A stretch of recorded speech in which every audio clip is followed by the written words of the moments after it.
Bhojpuri channel पे स्वागत है। संघर्ष 2 एक आंधी है जो कि कल शुरू हो चुकी है और कल एक पोस्टर मात्र से ही सोशल मीडिया पे एकदम से भूचाल आ गया है। जी हाँ दोस्तों, जब से ये 9 बजे के करीब रात को रिलीज हुआ इसका फर्स्ट लुक हर जगह फेसबुक पे, हर जगह इंस्टाग्राम पे केवल संघर्ष 2 ही दिख रहा है।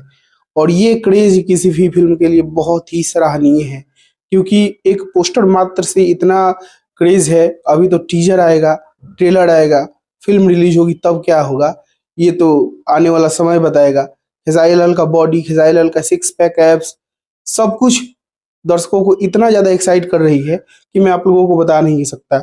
आप लोग भी देख रहे होंगे, अपने अपने फेसबुक को खोल रहे होंगे तो वहां पे लगातार खेसारी लाल के पोस्टर को देखकर आप लोगों का भी मन खुश हो जाता होगा कि होली के सीजन में एक ऐसा ये लहर सा आ गया है। बाकी दोस्तों, इसके बारे में आप लोग क्या कहना चाहते हैं कमेंट बॉक्स में जरूर बताइएगा। और इसी के साथ मैं इस वीडियो को फिर खत्म करता हूँ। मैं मिलूंगा आप लोगों से एक नए वीडियो में, तब तक के लिए जय हिंद, जय भोजपुरी।